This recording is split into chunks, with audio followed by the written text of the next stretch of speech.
Welcome to Tattoo Senti, the podcast on the art of smelling. Each week, Tattoo Senti happens to be the podcast which explores creativity and audacity at the heart of the world of perfumes and flavors, so to encourage you to think and smell differently. It's an invitation from the meeting of various players, such as a perfumer, a picker of perfume essences, an entrepreneur, a chocolate maker, just as much inspiring people with whom I will share their creative and daring experiences during a friendly conversation. I invite you to investigate the creativity, which is nothing else, as Einstein used to say. Creativity is intelligence having fun. It's also to invent, experiment, take risk, break rules, make mistakes, but also have fun while keeping his child soul. In fact, a whole voyage through the art of smelling and the art of tasting. So, Sillage Blanc, Douceur de Siam, Fleur de Lalita appears in the second collection. Exactly. What is the main threat of this collection? It's a eau de parfum collection, and it's consisting of telling individual story. For example, Sillage Blanc and La Douceur de Siam. I launched them to tell the story of the morning. Sillage Blanc, it is the happiness you found in the morning when you smell the fresh grass in the garden. It was a chypre with galbanum, a little bit smoky, while La Douceur de Siam was a tropical garden at night. And Fleur de Lalita? It's the goddess collection, so it was the god of Erawan, Ayavana, the elephant god that protects the forest. So it was the image of elephant walking into the forest with the scent itself is woody fuja, gumong fuja. It's a fuja with a touch of gumong. And then Fleur de Lalita is a green floral that depicts the goddess of Lalita. It's a woman who is confident and play the music. Right. And then we didn't talk, but there is Le Pavillon d'Or, Splendiris. Yes. Can you say a word and how you imagine those? And is it a new collection? How do you define them compared to the others? Splendiris is the love I express for iris. That the raw material that is like a layer of dreams. You see, the color of dream is violet, and Splendiris is like a layer of violets, and then it has the connection with the vintage perfume I love. Then Pavillon d'Or was the name came from the place, the Golden Temple in Thailand, and it's just the state of mind. It's like we are the golden pavilion in the middle of the changing thing in life, like the lake around us, So that it was like a very serene sense that has heliotrope, white thyme oil, very unusual blend, and both of them have a powdery touch. They came from orange butter. Yeah, so these two have it's like impression of the place of the dream. These two. Splendiris is one of my favorite. I'm so happy to hear that. Thank you. So the floral and the fern family holds a preeminent place in Dusita fragrance. Can you tell us why? It probably me my interpretation of perfume from the childhood, my impression of like going to the forest and tropical, being born in a tropical countries, we relate to the flower in a different way than here. And for me, the floral, it can be interpreted in many different forms. as well as fougere. For me, fougere can be totally masculine or Yes. feminine and unisex Uh-huh. perfume, and it's the genre that we are not familiar with very much in the modern Mm-hmm. perfumery. But for me, there is so many things to Mm-hmm. explore in So this. for you, Fern, Fougere family is a is an interesting family to explore. Yes, for me, it's a endless. I mean, it's like it has Mm-hmm. a little bit of mystery and Mm-hmm. how we interpret it. You know, there's like fougere can Mm-hmm. be also a little bit gourmand, can be different types like floral. Mm-hmm. But when we look at the whole collection, there is no fresh ones. There is no Espéride fragrance. Are you Coming soon. all right? Coming very soon. Perfect. So, what about the Made in France in at Ducita? What's your how do you look at this, and how important is it for you? For me, it's very important because made in France, it ensure because France is a country of five fragrance, and it's Mm-hmm. the birth of the beauty brand. Mm-hmm. And for me, it's very important. For example, almost everything in the element of the I mean of course the raw material of the perfume, Uh-huh. it came from every part of the world, Yes. depending where it's from, the natural Mm-hmm. can be from anywhere, and that's it, the beauty of it. But the other than that, everything is made in France except my wooden box Mm-hmm. that was made in Asia by hand. Mm-hmm. All right. How do you, in fact, visualize the evolution of Ducita in the year to come? I think what I love to be close to the perfume lover and communities around the world, and I want Dusita to grow organically as a niche brand, Uh-huh. and I want Dusita to bring happiness to the people no matter where they came from. Mm-hmm. So you mean that in some way the perfume to come will be more related to the moods and to well-being than they have been in the past? I think what happened to the world right now, Mm-hmm. it make us crave to have a well-being Mm-hmm. by smelling something, Yes. because before we wear perfume sometimes to impress the other people, Yes. and now with our limited contact, physical contact, I think the purpose of the perfume, I aim to make that person happy and create the instant happiness. Mm-hmm, mm-hmm. Absolutely.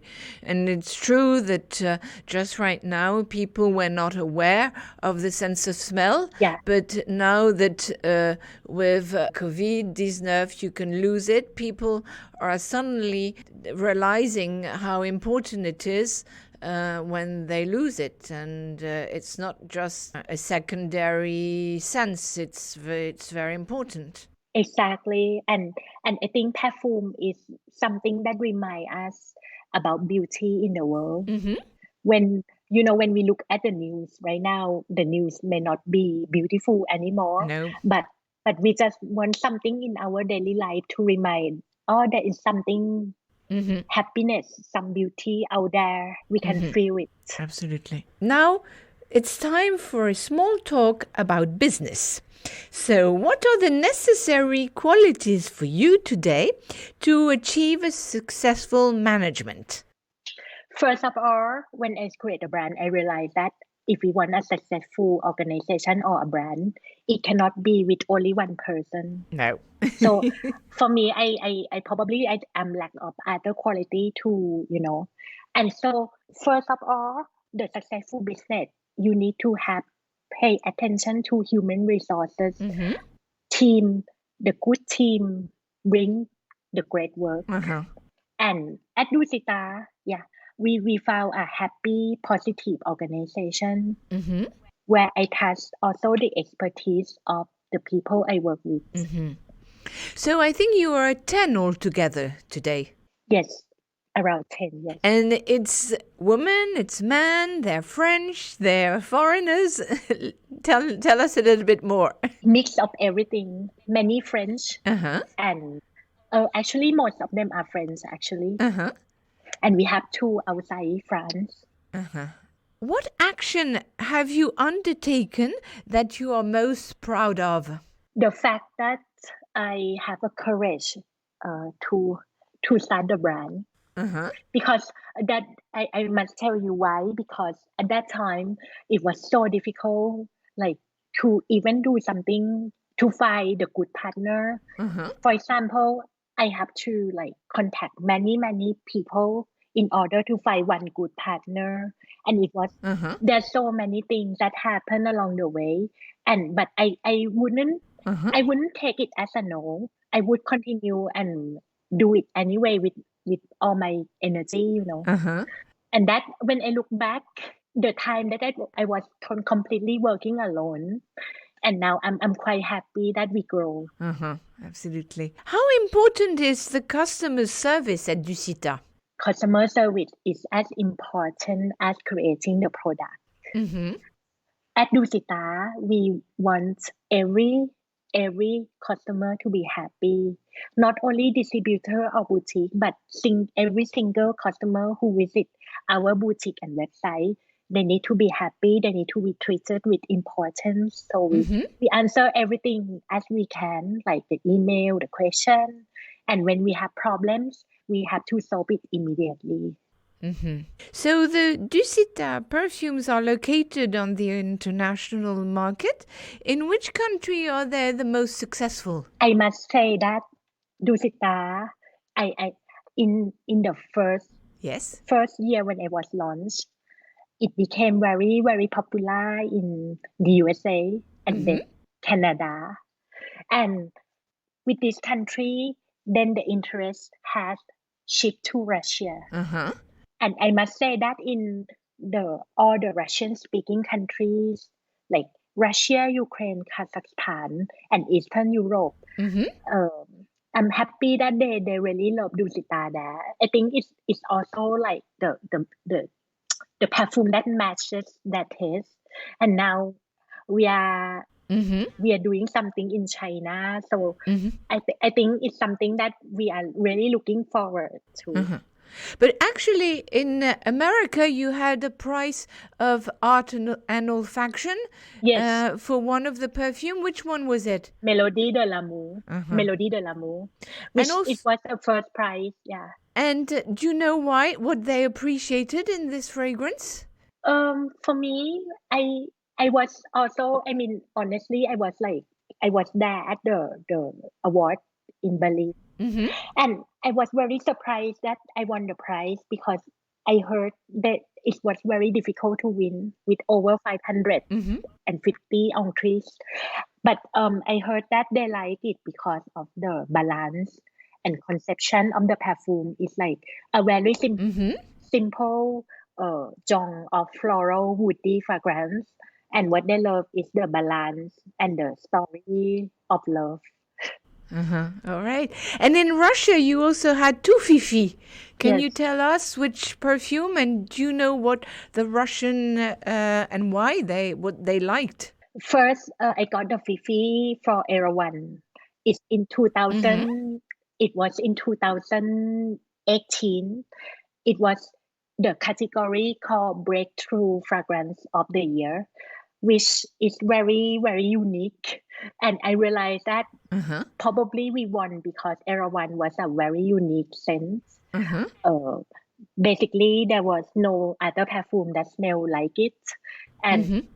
Mm-hmm. it was like a Fujai Gourmand, a blend of cacao absolute, petitgrain, and clary sage. And I think people in Russia really enjoy it, Uh-huh. more masculine side.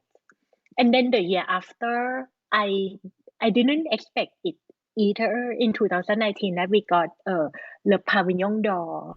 Mm-hmm. We got the prize of Fifi Niche Customer Choice of Le Pavillon d'Or. Mm-hmm. I think because of the the blend of Le Pavillon d'Or that is very unique as well. and the story. And so today you have one boutique which is located in Paris, Rue de la Sourdière.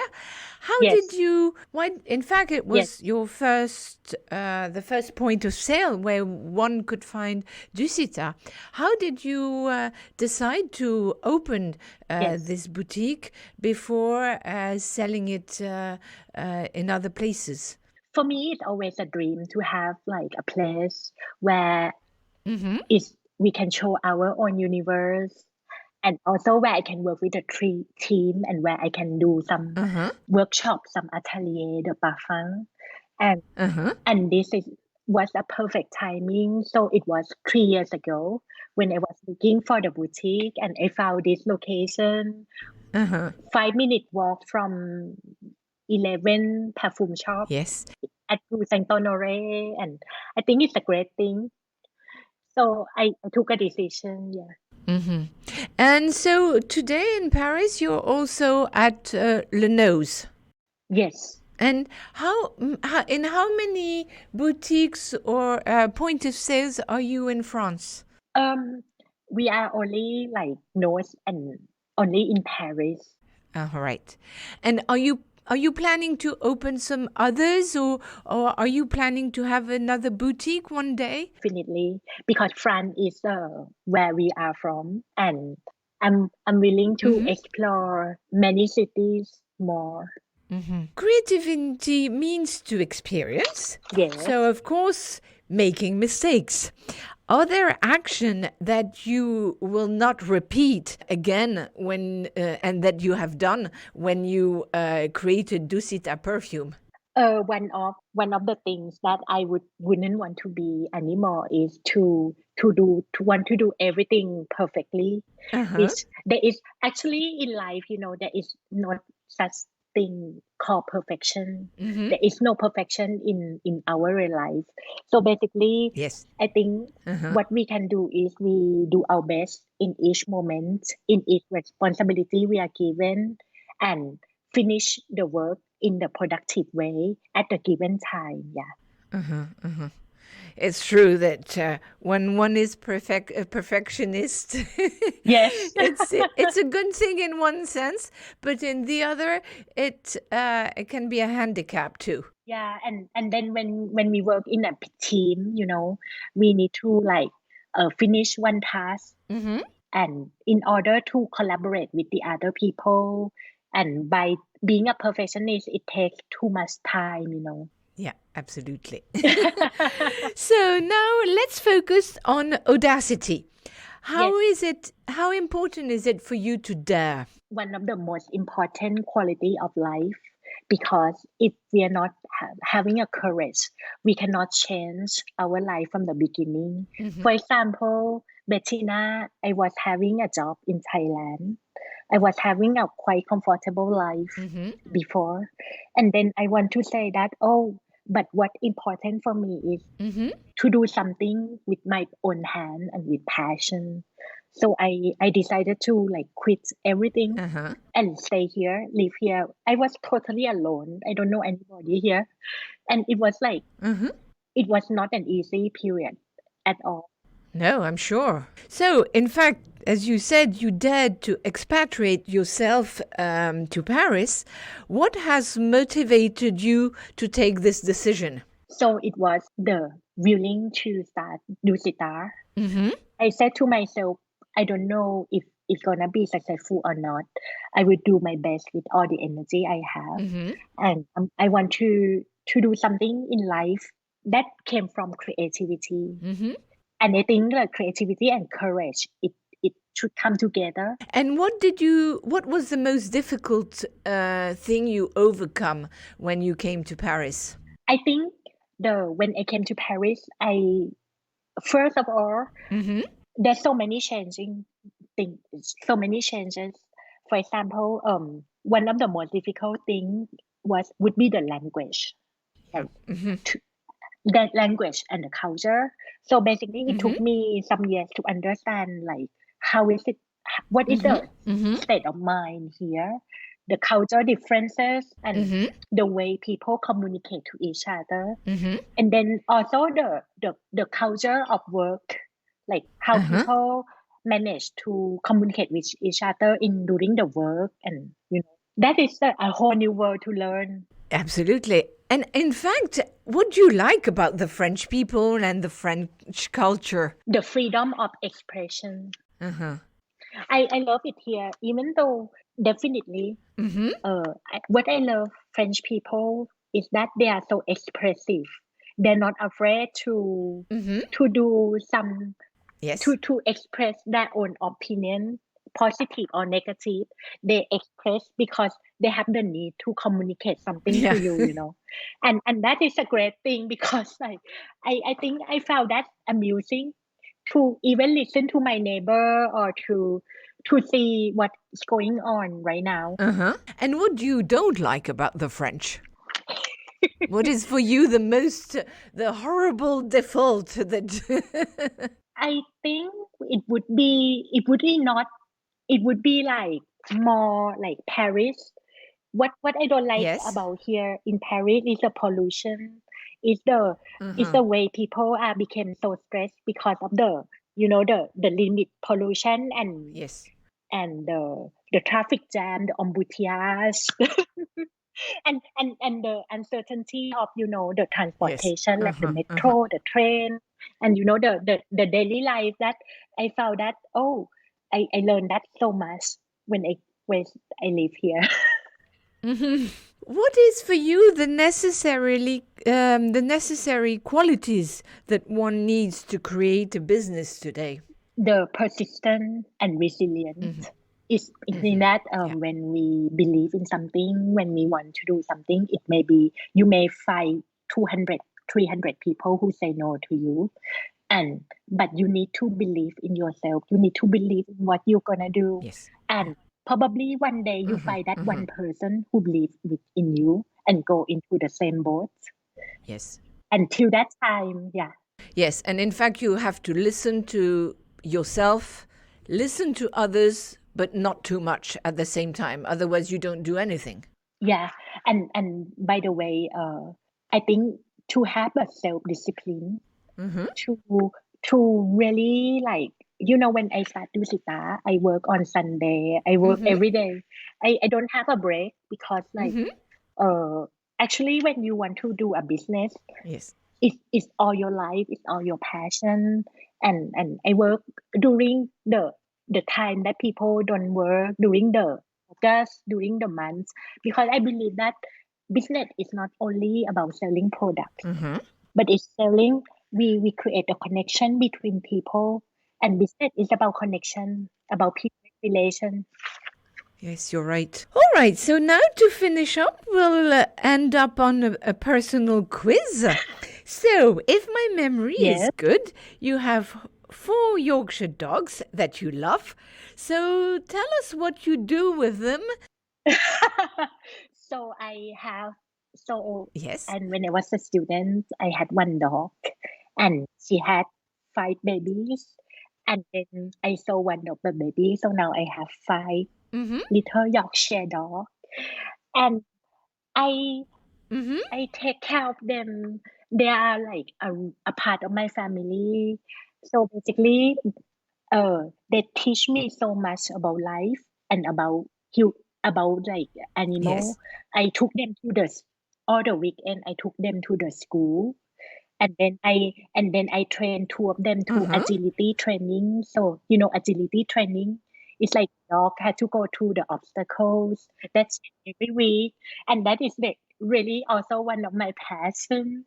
So how did the idea come to you to do this with your dogs? It started from the time they were barking a lot. And then I said to myself, like, it's like children. We have to find like a solution, and I realized that I learned about positive education for animals, which also apply to humans.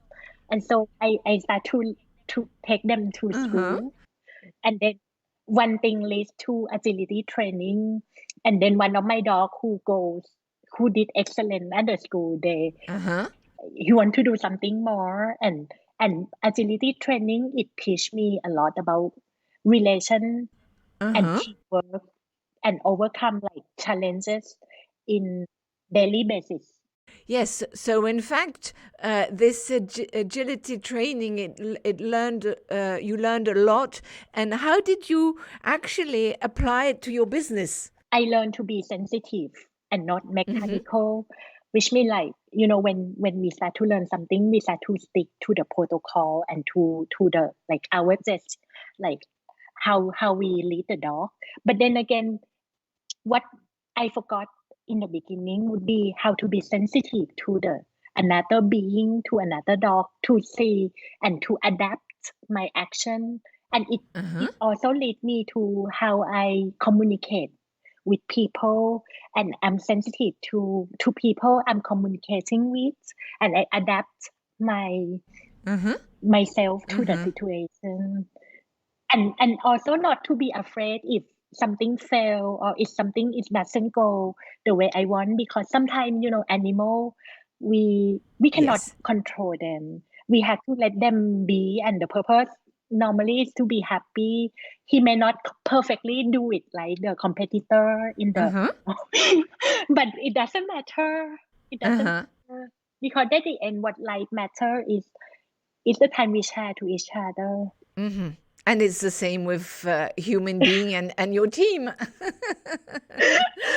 I think it's Definitely. extremely interesting. So that's why I wanted to talk about it, because when you told Yes. me the story, I think it was very interesting. Where do you get your inspiration? How do you recuperate? So what I usually do as my routine in the morning is meditation and yoga that I learned from my mother, because first of all, like, in the morning is the time we just woke up, and we have to uh doing the meditation help me through the day, focus on each moment. The more things you do each day, the more focus we need for each thing. And then yoga help my body to balance itself. Like, it really help. Like, I run with my dogs, so I by running, exercising, it help my brain relax. What kind of yoga do you do? I do the normal one, like salutation, Yes. sun salutation. Yes. Yeah, and I do 7 times. I do like very basic one. And meditation, you do only in the morning, or you do some others in during the day, or little ones? It depends on the day. Normally, one session in the morning, and then in the afternoon, like probably after lunch, if I don't have too many meetings, I usually spend 10 minutes to do. And then during the night before I go to sleep, I pay attention to my breathing. And then it really helped me sleep better. No, I totally agree. I do the same. So now let's finish on a gustative emotion. So I ask you to come with a recipe or a cocktail that you're very fond of, and to tell us about it and why you like it. I will start with the cocktail called La Douceur de Siam. Yes. Actually, it's like a real cocktail that I invented for my party, one of my party at the boutique. So what is it made of? Yeah. So it's that like a perfume. It made of the rose syrups.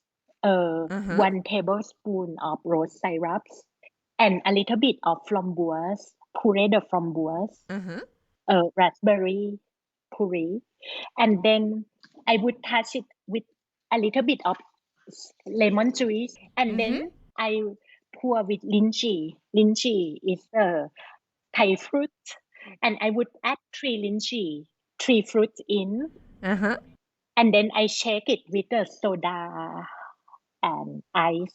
I forgot to add a little bit of rum. All right.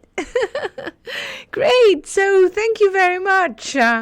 Thank you, Bettina. Thank you, Pissara, for this very interesting conversation about your story and the creation of Parfum du Cita. If you like this episode, do subscribe to Tattoo Senti on Acast, Apple Podcast or SoundCloud and leave a comment or a 5-star note on iTunes.